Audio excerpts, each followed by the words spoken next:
Est-ce que nous pouvons encore acclamer le nom de notre Seigneur, le Seigneur Jésus-Christ, le Roi des rois, l'Éternel, celui qui délivre, celui qui sauve. Amen. C'est grâce à lui et à cause de lui que nous sommes rassemblés ici ce matin. Soyez tous bénis en son nom puissant et merveilleux. Je suis très heureux de vous retrouver ce matin. Amen.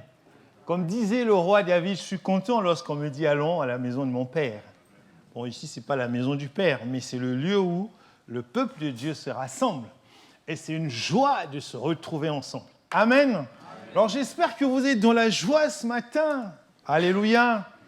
J'espère que vous êtes contents d'être ici. Parce qu'ici, il y a une source qui coule ici. La source d'eau vive, une source intarissable. Et cette source, c'est Jésus-Christ. Amen. Alors, je vais prier avant de vous partager ce que le Seigneur a mis en mon cœur ce matin.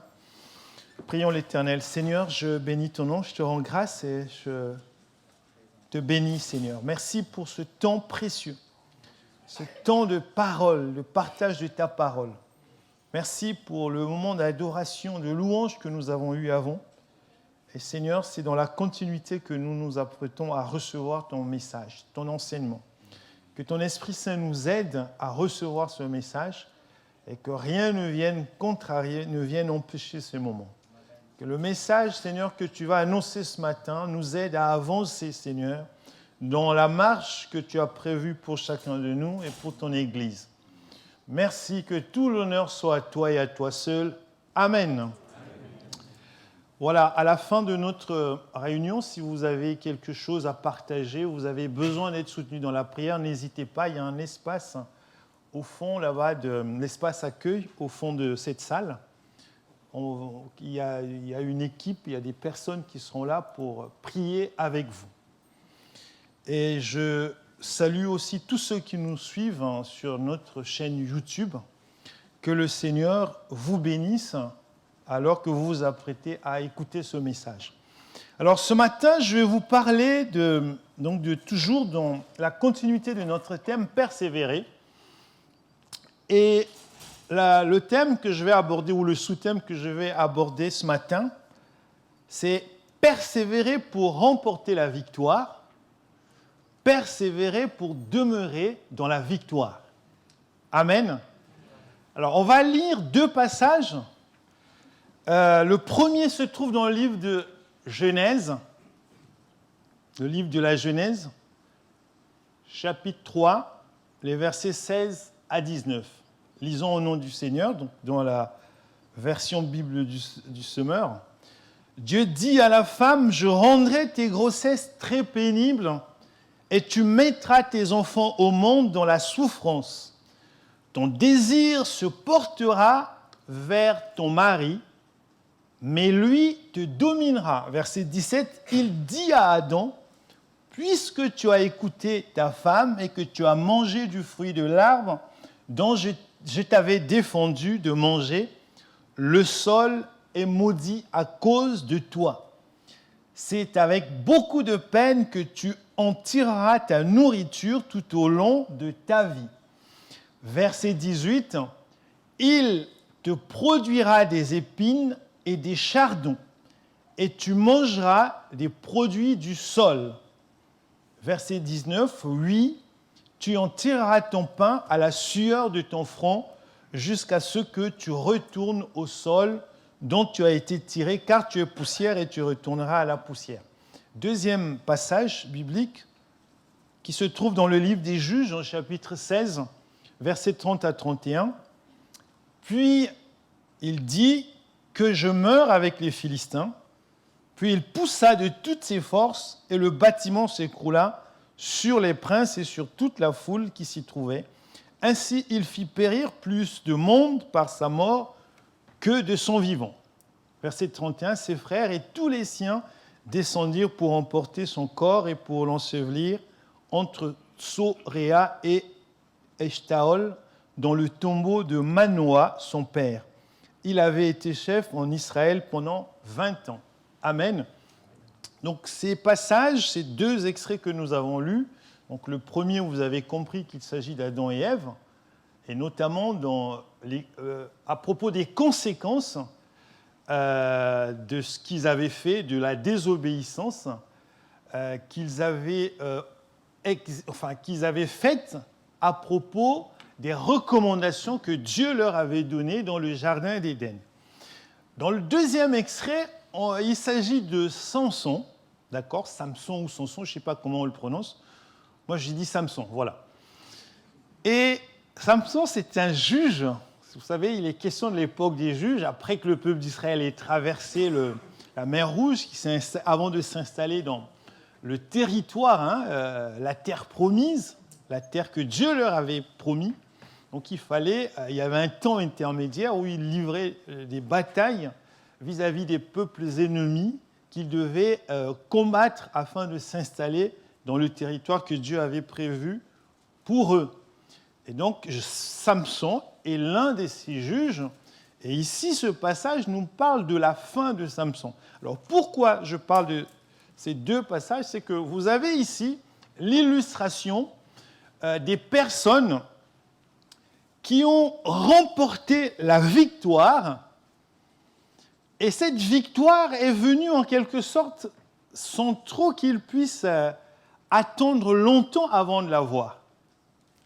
Et après avoir remporté cette victoire, on voit ici que la fin, en quelque sorte, a été tragique. Donc, ils ont eu la victoire. Donc, du coup, c'est la deuxième partie de l'intitulé de ce message, c'est qu'ils n'ont pas persévéré, en quelque sorte, après la victoire, pour demeurer justement dans cette victoire. Donc, on va persévérer avant la victoire, parce qu'il y a beaucoup, certainement, d'entre nous, ici, ce matin, qui attendent la victoire. L'enjeu de la persévérance, c'est la victoire. On persévère pour remporter la victoire. Dans quelque domaine que ce soit. Tu cherches un travail, entre le temps où tu cherches, tu envoies les dossiers, les CV, et le temps où tu décroches l'emploi, il y a un temps qui s'écoule, il y a un délai qui s'écoule. Mais comment on persévère? Et c'est ça ici, quelles sont les implications pour les chrétiens? Comment, dans quelle attitude on attend? Ça, c'est la première partie. Est-ce qu'on attend que ça vienne, que ça arrive? Ou bien, pour moi, c'est ça, persévérer, c'est en fait être dans une démarche active de prière, de recherche de la face de Dieu. Pour moi, c'est ça la persévérance. Je pense que pour vous aussi, c'est cela. Pour moi, simplement attendre, ce n'est pas persévérer. Alors, il arrive que les victoires nous viennent, on enregistre ces victoires, mais parce que c'est Dieu qui permet aussi. Dieu est souverain. Aux uns, il va donner facilement le travail, mais à d'autres, ce n'est pas le cas. Pourquoi? On ne sait pas. Ça, c'est Dieu. Mais derrière tout ce que Dieu, il faut toujours rechercher les explications. Et les explications, on les a dans la parole de Dieu. Les explications, on les a dans les ministères que Dieu met à la disposition de son Église. Les explications, on les a dans la prière, dans la recherche de la présence de Dieu. Donc on peut remporter une victoire sans persévérer, mais on peut aussi remporter la victoire après avoir persévéré. Donc ici,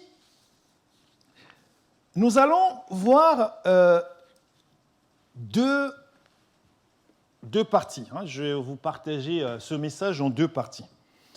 Il y a la persévérance après la victoire. Je sais que c'est un peu contre-intuitif, mais on va commencer par là. Persévérer après la victoire. Ça veut dire quoi? Ça veut dire que Dieu nous a bénis. Amen. On cherchait, je vais mettre le pied dans le plat, on cherchait une femme, on l'a trouvée. Amen. On cherchait un travail, on l'a trouvé. On priait pour le ministère, Dieu nous a fait asseoir dans ce ministère. On priait pour la guérison, Dieu nous a donné la guérison. Mais qu'est-ce qui se passe après? Et le défi qui est là, c'est qu'il faut apprendre à gérer cette victoire. Alors, je ne sais pas si le verbe est bien choisi, j'utilise gérer, enfin c'est un peu économie, vous voyez. Mais c'est en fait, une fois qu'on a la victoire, qu'est-ce qu'on fait après? Qu'est-ce qui se passe après? Eh bien, mes frères, mes sœurs, le Hébé, ça vient de Bordeaux, il paraît, c'est les gens de Bordeaux qui disent Hébé. Et moi, j'ai vécu là-bas, donc je garde un peu les... Voilà, Hébé, voilà.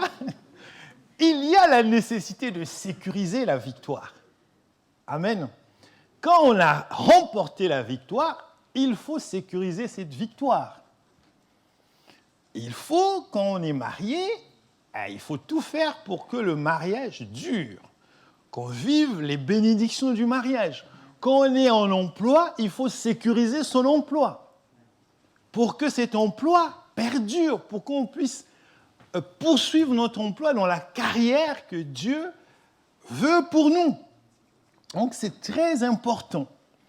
Alors, le couple Adam et Ève était dans la victoire dès la création, mais il n'a pas pu persévérer dans cette victoire. Dans le livre de Genèse, chapitre 2, verset 15, je crois que je l'ai mis, il est écrit toujours la Bible du semeur. L'Éternel Dieu prit l'homme et l'établit dans le jardin d'Éden pour le cultiver et le garder. Donc après, il se retrouvera avec sa femme. Et donc, il n'a rien fait pour... C'est le plan de Dieu qui s'est réalisé tout de suite. Dieu les a mis dans le jardin d'Éden, qui veut dire aussi jardin des délices. Donc, ils étaient dans la bénédiction, dans la victoire. Et Samson, si vous lisez son histoire, c'est dans le livre des Juges, du chapitre 13 au verset 16. Vous allez voir les détails et tout ça. Il n'a rien fait, c'est Dieu qui avait choisi. Depuis que sa maman était enceinte de lui, Dieu a dit à sa maman, a donné des directives à sa maman pour que cet enfant, pour que Samson puisse marcher dans le plan de Dieu. Donc il n'a rien fait pour cela, c'est la grâce de Dieu. Et Dieu l'a béni. Mais Samson s'est fait piéger par une femme qu'il a épousée. Il a épousé cette femme sans mettre Dieu à contribution. Il a fait le choix tout seul, comme ça peut nous arriver. On voit une personne dire « Ah tiens, celle-là ou celui-là, je pense que c'est le type que je préfère ou que j'aime. » À ce moment-là, comme les émotions souvent prennent le dessus, on dit Dieu, bon, écoute, Dieu, écarte-toi un peu, parce que là, c'est sérieux, là, ça, c'est mon affaire. Voilà. Et puis, la fin est tragique, si vous connaissez l'histoire de Samson. Ces deux cas nous montrent à quel point il est indispensable de savoir pourquoi Dieu nous bénit. Amen. Pourquoi nous remportons les victoires? Pourquoi? Parce que si on est dans l'ignorance, le diable va voler la victoire. Si nous ne savons pas pourquoi, le diable va voler la victoire. Mais si on le sait, on va travailler. Moi, j'utilise exprès ces termes-là parce que ça parle plus travailler. C'est vrai que nous vivons dans la grâce de Dieu, mais on travaille. L'apôtre Paul disait qu'il travaille à son salut. Il y a une action qu'il faut faire, il y a une activité qu'il faut avoir. Et c'est dans la persévérance qu'on travaille. C'est en cela que la persévérance, elle est importante et nécessaire. On travaille, en persévérant, on travaille pour sécuriser la victoire. Si Samson avait fait ce travail, il aurait compris l'importance de respecter les recommandations que Dieu avait faites à sa maman. En fait, pour Samson, il ne fallait pas qu'il coupe ses cheveux. Mais justement, il n'avait pas compris pourquoi Dieu avait donné cette instruction à sa maman. Pourquoi il ne devrait pas couper ses cheveux? Et ça, il n'y a que Dieu qui peut nous donner la réponse. Si Dieu te dit, ne va pas à tel endroit, tu vas dire, oh non, mais pourquoi il me demande? Et pourtant, voilà, il n'y a rien, il n'y a pas de danger, moi je ne vois rien. Je ne sens pas le danger. Mais Dieu insiste, n'y va pas.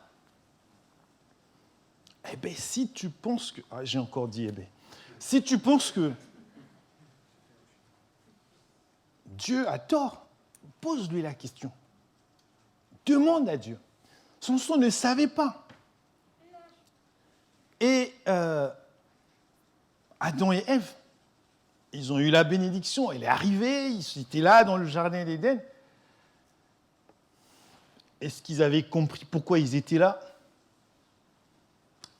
C'est la question. Et quand le diable est venu, le diable les a séduits.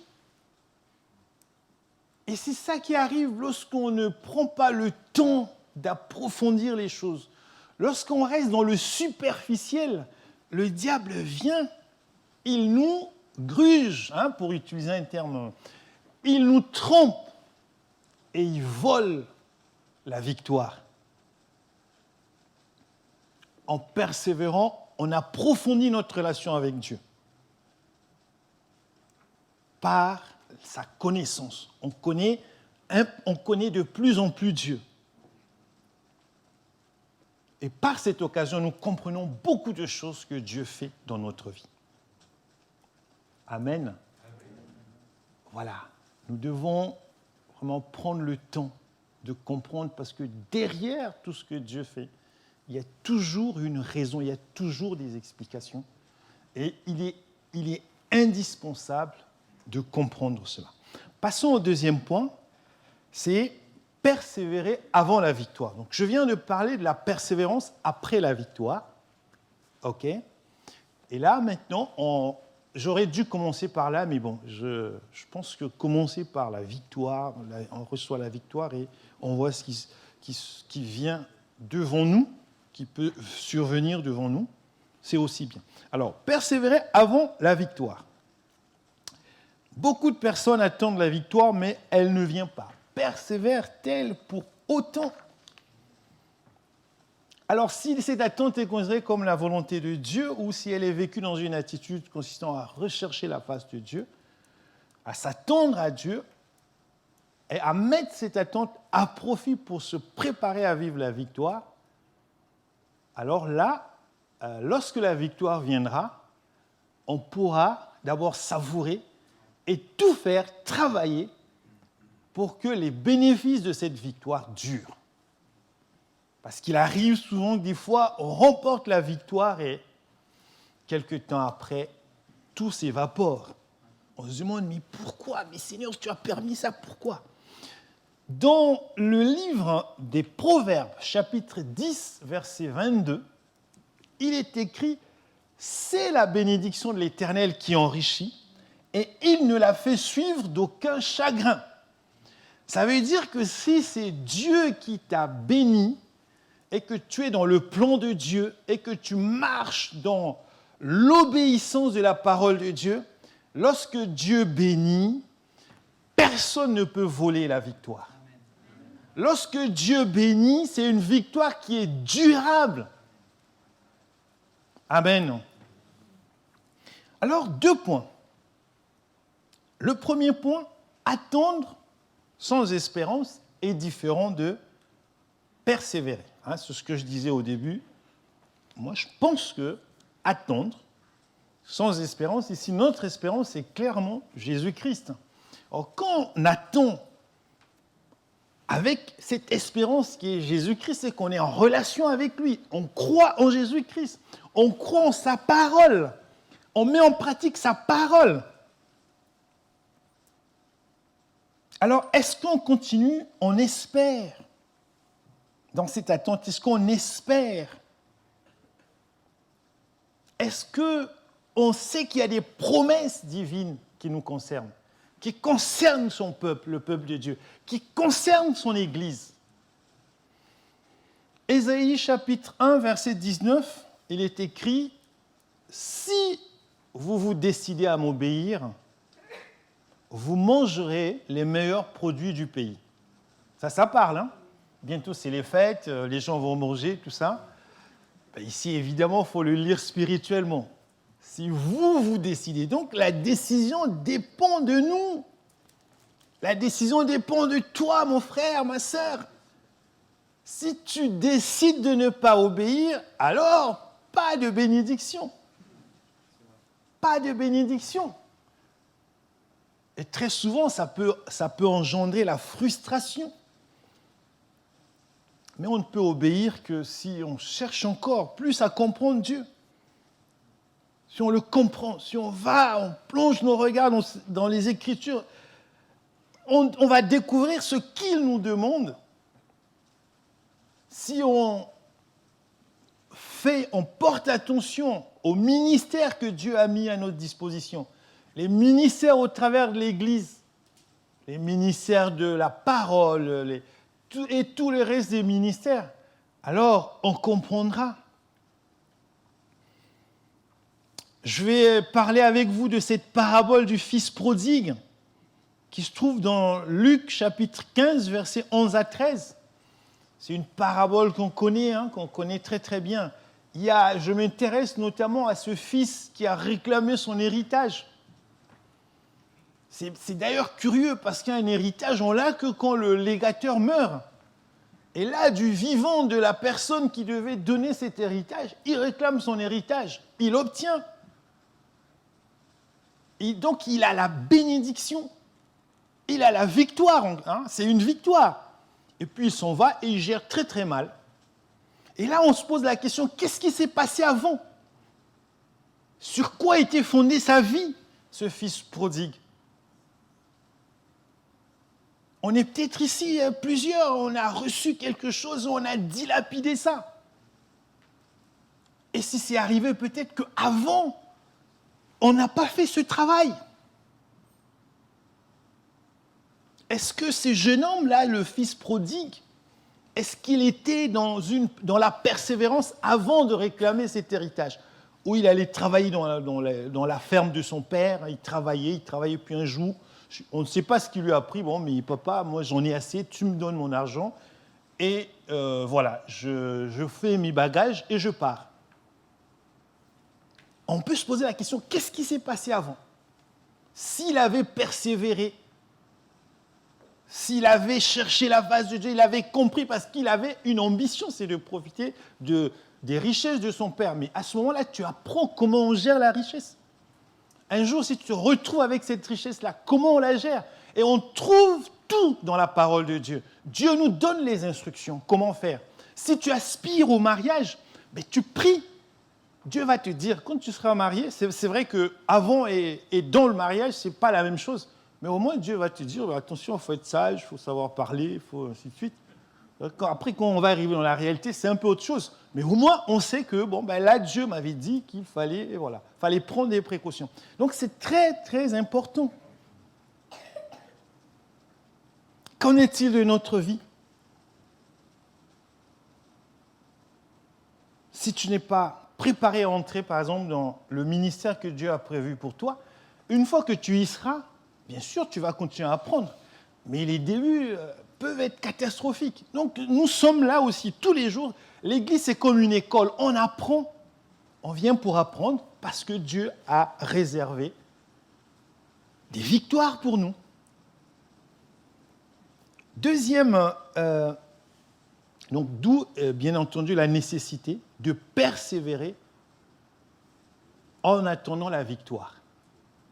Persévérer, mais je dis bien persévérer, c'est dans une démarche qui est active. Pas on attend que ça se passe. Non, on participe, on met la foi en action. Mes amis, quand on est malade, on prie. Peu importe le verdict des médecins. On persévère. C'est difficile. Des fois, on dit, mais est-ce que Dieu existe? Non, Dieu existe. Même si la situation est difficile, il faut persévérer. Et vous allez voir, la victoire finira par arriver. Amen.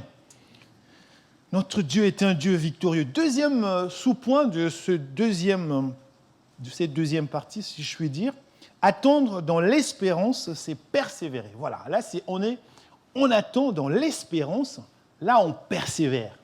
Quand on attend sans persévérer, on attend sans espérance.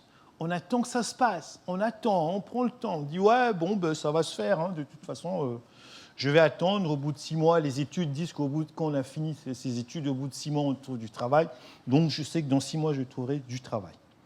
Mais pour nous, chrétiens, bien sûr, on prend cette information. Mais cette information ne nous empêche pas de prier. Parce que Dieu est capable de défier toutes ces statistiques. Dieu n'est pas dans les statistiques. Il peut se révéler bien avant que la durée des statistiques se produise. Attendre dans l'espérance, c'est persévérer. Lorsqu'on attend dans l'espérance, on se prépare à bien gérer la victoire. Deuxième parabole, la parabole du bâtisseur sage. On connaît, là aussi on connaît tous. C'est Matthieu, chapitre 7, versets 24 à 25. Donc c'est ici le sage, c'est celui qui a écouté la parole de Dieu, qui a mis la parole de Dieu en pratique. Sa victoire ici, c'est la maison, il a bâti la maison. L'autre personne de cette parabole a aussi eu la victoire, puisqu'elle aussi a eu sa maison. Mais la différence entre celui qui a mis la parole de Dieu en pratique, c'est qu'il a bâti sur des fondements solides. Et le fondement solide, c'est Jésus-Christ. Si tu bâtis ta vie sur Jésus-Christ, la tempête viendra, ta vie ne va pas s'écrouler. Si tu bâtis ta famille sur Jésus-Christ, la tempête viendra dans ta famille va résister parce qu'elle est solide.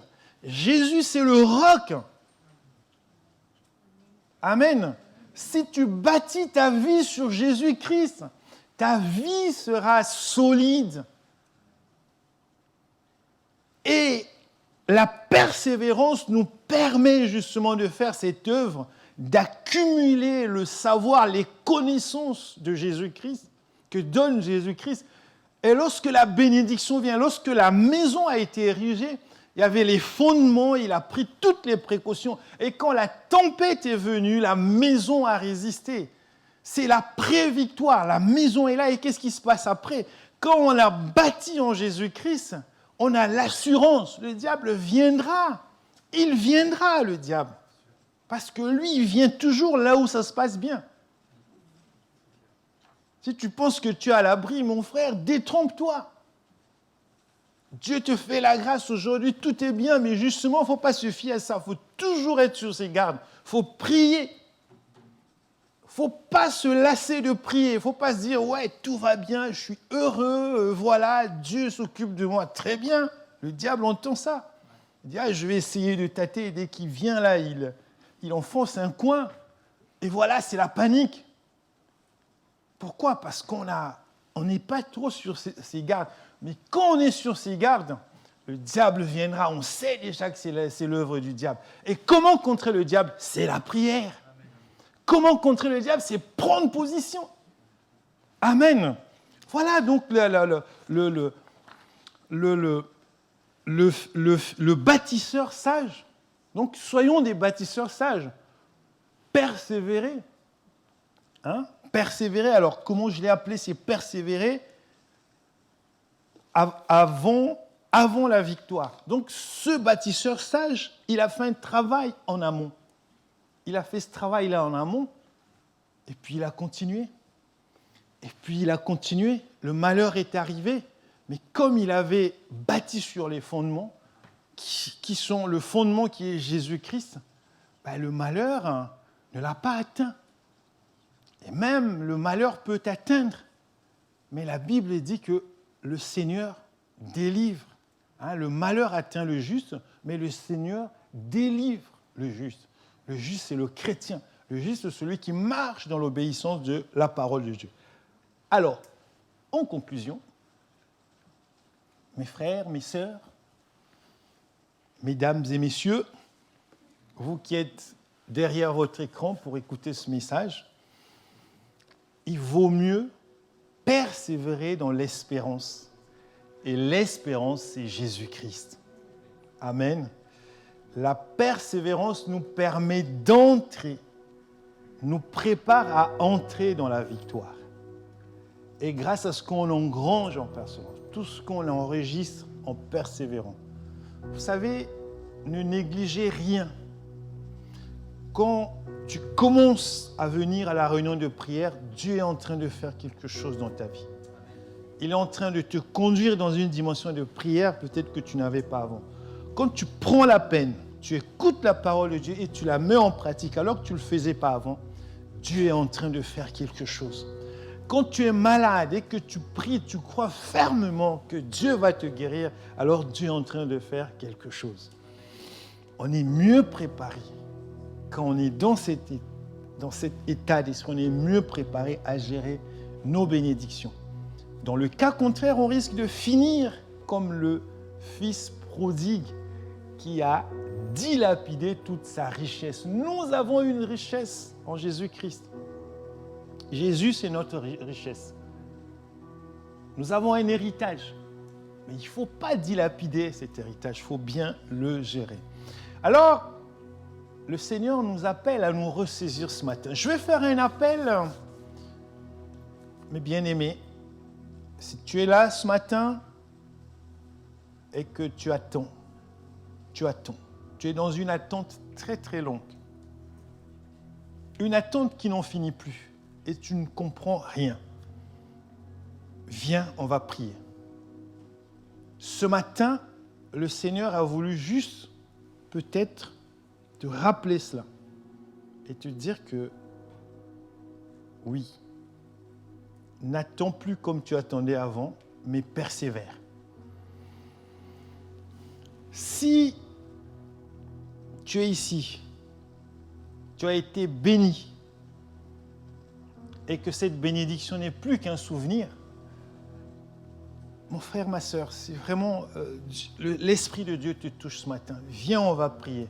Le Seigneur va te restaurer. Amen. Le Seigneur restaure. Si tu attends, l'attente devient insupportable. Viens, on va prier. Le Seigneur va changer des choses dans ta vie ce matin. Pendant que la musique en fond sonore passe, je vous invite en toute liberté, si vous voulez approcher, venez. Si le Seigneur vous a touché, si le Seigneur vous convainc, venez, on va prier.